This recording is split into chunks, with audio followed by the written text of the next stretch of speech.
کل کا سبق سمجھ میں آیا تھا؟ کچھ سمجھا؟ حسن اور قبول میں کلام کی یہاں پر بلاغت کے مراتب بیان کر رہے ہیں. کہتے ہیں کہ کلام کی شان بلند ہوتی ہے. ارتفاع کے معنی بلند ہونا. کلام کی شان بلند ہوتی ہے حسن اور قبول میں جب اس کی مطابقت اعتبار مناسب کے ہو. اور انحطاط اور کلام کی شان میں کمی آ جاتی ہے جب اس کی مطابقت اعتبار مناسب کے نہ ہو. اعتبار مناسب کیا چیز ہے؟ کہتے ہیں اعتبار مناسب سے مراد مخاطب کا حال. اعتبار مناسب سے مراد مخاطب کا حال کہ جس حال کے اعتبار سے آپ کلام میں خصوصیت کا خیال رکھ کر کلام کو پیش کرتے ہیں. تو بس مراد اعتبار المناسب الامر، مراد اعتبار مناسبت مناسب سے وہ امر ہے، وہ شے معتبر کہلاتی ہے جس کو آپ نے اس سے قبل خصوصیت کا نام دیا تھا. وہ امر ہے الذی اعتبرہ المتکلم، کہ جس امر کا شے معتبر کا متکلم اعتبار کرتا ہے اپنے کلام میں مناسب للمقام کی وجہ سے. یعنی اعتبار مناسب وہ مخاطب کا حال ہے کہ جس مخاطب کے حال کو دیکھ کر متکلم اپنے کلام میں کسی شے کا کیا کر لے؟ اعتبار کر لے. اب یہ اعتبار کرنے والا شخص کیسے اعتبار کرے گا؟ کہتے ہیں یا تو یہ ذوق سلیم رکھتا ہوگا یا عربیوں میں سے عربی ہوگا جس کو عربیت کے رموز حقائق دقائق بخوبی آتے ہوں گے، تو لہذا مخاطب کے اقوال کو دیکھ کر اپنے کلام میں اس شے معتبر کو ملحوظ رکھ کے کلام پیش کرے گا. یا یہ کہ یہ عربی تو نہیں ہوگا لیکن بلغاء کی تراکیب میں غور و فکر کرنے کی حساب سے یہ کلام کے اندر اس شے کو کیا کرے گا؟ معتبر جان کر اپنا کلام پیش کرے گا. اس طرح اس شے معتبر کا خیال رکھ کے اپنے کلام کو مطابق کرنا اعتبار مناسب کے، اس سے کلام کی شان کیا ہوگی؟ بلند اور اعلیٰ رفع ہو جائے گی.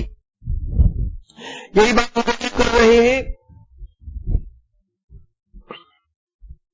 ارتفاع شان الكلام في الحسن والقبول بمطابقته للاعتبار المناسب وانحطاطه اي انحطاط شانه بعدمها اي بعدم المطابقة للاعتبار المناسب. والمراد بالاعتبار المناسب میں اس امر کے ساتھ بولوں گا الامر المعتبر. بولیے گا امر المعتبر الامر الذي اعتبره المتكلم مناسبا للمقام، کہ متکلم نے مقام کی مناسبت سے اس امر معتبر کا کیا کیا؟ اعتبار کر لیا. اب یہ معتبر یہ متکلم کیسے اعتبار کرے گا؟ بحسب السلیقتی، یا تو وہ کیا ہے اصل العربی ہے مطلب عربی ہے، اب بحسب تتبع تراکیب البلغاء، یا بلغاء کی تراکیب میں غور و فکر کرنے کے بعد. کہتے ہیں یہاں کے لفظ جو اعتبار ہے نا، بالاعتبار اس سے مراد امر معتبر ہے. اعتبار سے کیا مراد ہے؟ امر معتبر، کیونکہ اعتبار مصدر ہے اور مصدر اس میں فاعل اور اس میں مفعول دونوں کی معنی میں ہوتا ہے. تو یہاں اعتبار مصدر اس میں مفعول کے معنی میں ہے، اعتبار کا معنی معتبر. تو اب کہیں گے اچھا معتبر. اور ایسا کہتے ہیں لغت میں جب کوئی لفظ یوں بولے اعتبرت الشیء، اعتبرت الشیء، تو اس کا معنی ہوتا ہے میں نے ایک معتبر چیز کا کیا کر لیا؟ اعتبار کیا. اے اذا نظرت الیہ ورأیت حالہ، یعنی جب اس نے اعتبرت الشیء اذا نظرت الیہ ورأیت حالہ، جب تو نے اس کی طرف دیکھا اور تو نے اس کی حالت کی رعایت کی تو کیوں کہتے جاتا ہے اعتبرت الشیء.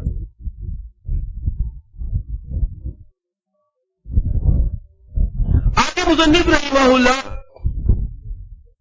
اعتراض کا جواب دے رہے ہیں. اعتراض یہ ہے کہ آپ نے کہا کہ کلام کی شان حکم میں بلند ہو جاتی ہے جب وہ مطابق للاعتبار المناسب ہو، اور کم ہو جاتی ہے اس کی شان جب وہ مطابق لاعتبار المناسب نہ ہو.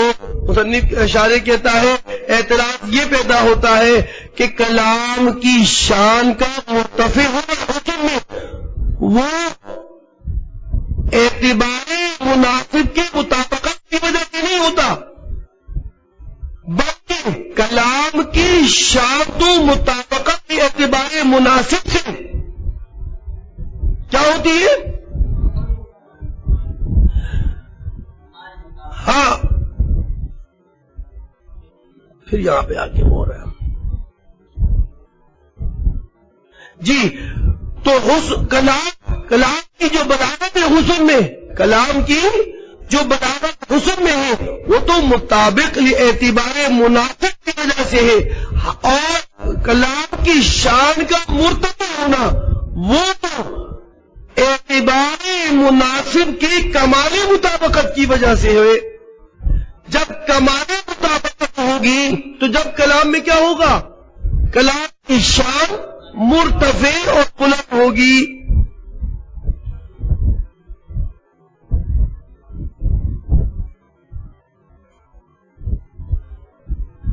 اور صرف مطابقت سے، صرف اعتبار مناسبت کے مطابق ہونے سے کلام میں تو صرف حسن پیدا ہوتا ہے.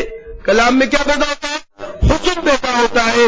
اور کلام کی شان کا بلند ہونا، کلام کی شان کا بلند ہونا وہ تو کمال مطابقت یہ اعتبار مناسب سے ہے. اسی طرح کلام کی شان کا انحطاط وہ عدم مطابقت کے اعتبار مناسب سے نہیں ہے، بلکہ عدم مطابقت کے اعتبار مناسبت سے تو کلام کے اندر حسن ختم ہو جائے گا. کلام کے اندر حسن ختم ہو جائے گا، نہ کہ یہ کہ اس کی شان میں کمی آئے گی، نہ کہ یہ کہ اس کی شان میں کمی آئے گی. ہاں کمال مطابقت نہ ہونے سے اس کی شان میں کمی واقع ہوتی ہے، جبکہ محض مطابقت نہ ہونے سے تو حسن باقی ہی نہیں رہتا.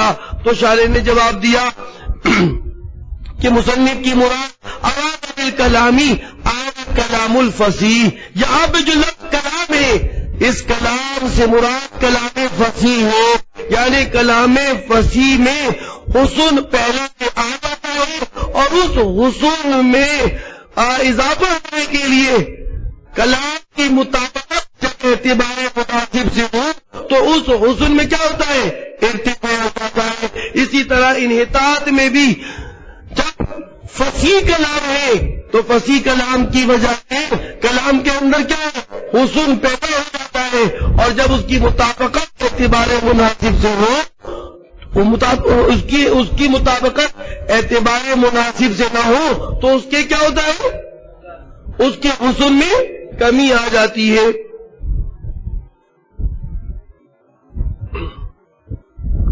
آگے دوسری بات وبالحسن الحسن الذاتی. آپ نے کہا کہ کلام کی شان حسن میں کیا ہوتی ہے؟ مرتفع ہوتی ہے، بلند ہوتی ہے، ارتفاع ہوتا ہے. سوال یہ ہے کہ یہ حسن جو کلام کی شان میں حسن جو پیدا ہوتا ہے دراصل وہ تو محسنات بدیعات پیدا ہوتا ہے. اور آپ کہہ رہے ہیں کہ یہ حسن کلام کی شان کا ارتفاع حسن میں وہ مطابقت یہ اعتبار مناسب سے ہے، حالانکہ حسن جو ہے وہ محسنات بدیعہ سے ہے. مصنف جواب دیتے ہیں وبالحسن الحسن الذاتی. یہاں پہ حسن سے مراد وہ حسن عرضی نہیں بلکہ حسن ذاتی ہے. حسن ذاتی جو ہے کلام کی شان کا مرتفع ہوگا، حسن ذاتی سے وہ جب ہوگا جب کلام مطابق اعتبار مناسب ہو. اور جو محسنات بدیعات میں حسن آتا ہے وہ تو حسن کیا ہے؟ عرضی ہے. وبالحسن الحسن الذاتی الداخل في البلاغة دون العرضی. الخارجی جو کہ خارج ہے لحصول ہی اس لیے کہ وہ حاصل ہوتا ہے کس سے؟ بالمحسنات بدیہ سے. آگے مصنف فرماتے ہیں فمقتضى الحال هو اعتبار مناسب. مصنف کہتے ہیں کہ نتیجہ ہماری سابقہ عبارات سے یہ نکل رہا ہے کہ جو مقتضى الحال ہے وہی اعتبار مناسب ہے. جو مقتضى الحال ہے وہی کیا ہے؟ اعتبار مناسب ہے. یعنی جو آپ اس سے پہلے سابقہ سبق میں یہ پڑھ چکے ہیں کہ بلاغت فی الکلام اسے کہتے ہیں کہ جو مطابق مقتضى الحال ہو. تو یاد رکھیے یہ مقتضى الحال اور اعتبار مناسب دونوں کیا ہیں؟ ایک ہی چیز ہے. کہتے تو مقتضى الحال هو اعتبار المناسب للحال والمقام. یعنی مطلب یہ ہے کہ اذا علم جب یہ بات معلوم ہوگی کہ ان ليس ارتفاع الشان الكلام الفصيح في الحسن الذاتي الا بمطابقته للاعتبار المناسب. جب یہ بات معلوم ہو گئی کہ کلام کی شان کا بلند اور مرتفع ہونا فصیح کلام کی شان کا مرتفع ہونا حسن ذاتی میں وہ نہیں ہوتا مگر جب وہ مطابق اعتبار مناسب ہو. یہ بات کیسے پتا چلی کہ انہوں نے کہا کہ کلام فصیح کی شان کا مرتفع ہونا حسن ذاتی میں وہ محض اس صورت میں ہوگا جب کلام مطابق اعتبار المناسب ہو. یہ بات کیسے پتا چل رہی ہے؟ یہاں حسن کیسے پیدا ہوا؟ آپ کے اس کلام سے وہ اتفاق شان الکلام فی الحسن والقبول بمطابقته للاعتبار المناسب. اس میں آپ نے حسن کیسے لے کر آئے کہ کلام کی شان فصیح کلام کی شان مرتفع ہوگی حسن ذاتی میں الا بمطابقته للاعتبار المناسب. یہ حسن یہ کیا ہے؟ حسن الا. یہ ہمیں ایسے پتا چلا کہ اصل میں ارتفاع مصدر ہے. ارتفاع کیا ہے؟ مصدر ہے اور مصدر کی اضافت ہو رہی ہے شان کی طرف. مصدر کی اضافت کس کی طرف ہو رہی ہے؟ شان کی طرف. وہ ارتفاع شان کی طرف. اور جب مصدر کی اضافت کی جائے یہ اضافت استغراقی ہے. یہ اضافت کون سی ہے؟ اضافت استغراقی ہے. مطلب یہ کہ کلام کی شان صرف کلام فصیح کی شان صرف اسی وقت مرتفع ہوگی جب کلام کیا ہو؟ مطابق اعتبار مناسب ہو. تو آگا بات تفیدہ اضافت المصدر. یہ ہمیں فائدہ حاصل ہوا اس صورت میں کہ مصدر کی اضافت ہمیں فائدہ دے رہی ہے. کس کا؟ اضافت استغراقی کا. اور تو اضافت استغراقی سے ہمیں یہ بات پتہ چلی کہ تمام قسم کے کلام کی شان مرتفع اسی وقت ہوگی کہ جب کلام مطابق اعتباری مناسب ہو.